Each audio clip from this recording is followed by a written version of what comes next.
ভাগ্যোদয় ও জীবনে উন্নতি সাফল্য লাভের জন্য আমরা নানান উপায় করে থাকি।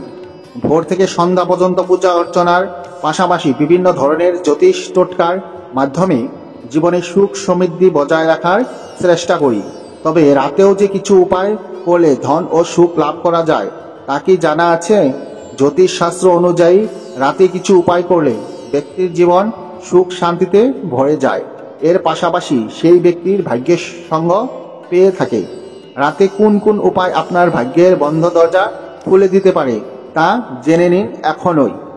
রাতে ঘুমাতে যাওয়ার আগে করুন এই কাজ। জ্যোতিষ মতে রাতে ঘুমাতে যাওয়ার আগে পা ভালো করে ধুয়ে ও পরিষ্কার কাপড় দিয়ে মুছে শুতে যাওয়া উচিত। কারণ নোংরা পা নিয়ে বিছানায় উঠলে ও ঘুমালে আর্থিক অনটনের মুখোমুখি হতে পারেন। রাতে ঘুমাতে যাওয়ার আগে পোশাক পাল্টাতে ভুলবেন না। সারাদিন যে পোশাক পরে থাকেন তা পাল্টে অন্য পোশাক পরে ঘুমানো উচিত। আবার নির্বস্ত্র হয়ে ঘুমাতে নেই। এর ফলে লক্ষ্মী আপনার ঘর ছেড়ে চলে যেতে পারে। এতে পরিবারে শ্রীবৃদ্ধি বর্ধিত হবে। আবার কর্পূর জ্বালিয়ে ঘুমালে নেতিবাচক শক্তির প্রভাব দূর হয়। কর্পূর ইতিবাচক শক্তির বিস্তারে সাহায্য করে। এর ফলে সৌভাগ্য বৃদ্ধি সম্ভব হয়। রাতে ঘুমানোর সময় প্রত্যেকে আলো নিভিয়ে ঘর অন্ধকার করে দেন। শাস্ত্রমতে অন্ধকার ঘরে লক্ষ্মী বাস করেন না। তাই রাতে ঘুমাতে যাওয়ার আগে বাড়ির সব আলো নিভাতে নেই, কোনো একটি লাইট জ্বলিয়ে ঘুমাবেন। আবার রাতে ঘুমানোর আগে কখনো টাকা গুনবেন না বা হিসেব নিকেশ করবেন না। মনে করা হয় রাতে এই নিয়ম মান্য না করলে লক্ষ্মী রুষ্ট হন ও আর্থিক লোকসান হয়। রাতে জল খেয়ে ঘুমাতে ভুলবেন না। কখনো এঁঠো মুখে ঘুমাতে নেই। জল পান করে ঘুমানোর অভ্যেসের কারণে বাড়িতে সুখ সমৃদ্ধির পথ উন্মুক্ত হয়।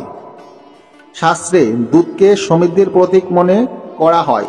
রাতে ঘুমাতে যাওয়ার আগে দুধের পাত্র কখনো খোলা ছাড়বেন না, কারণ এই অভ্যাস আপনার লোকসানকে আমন্ত্রণ জানাতে পারে, যা আপনাকে ক্রমশ আর্থিক অনটনের দিকে ঠেলে দেবে। স্বস্তিক মন্ত্র জপ করে ঘুমালে সুখনিদ্রা নিশ্চিত করতে পারবেন। এই মন্ত্র আপনার মন থেকে সমস্ত অশান্তি দূর করবে এবং ভাগ্যের সঙ্গে লাভের পথ প্রস্তুত হবে। তো বন্ধুরা, আজকের ভিডিওটি এ পর্যন্তই।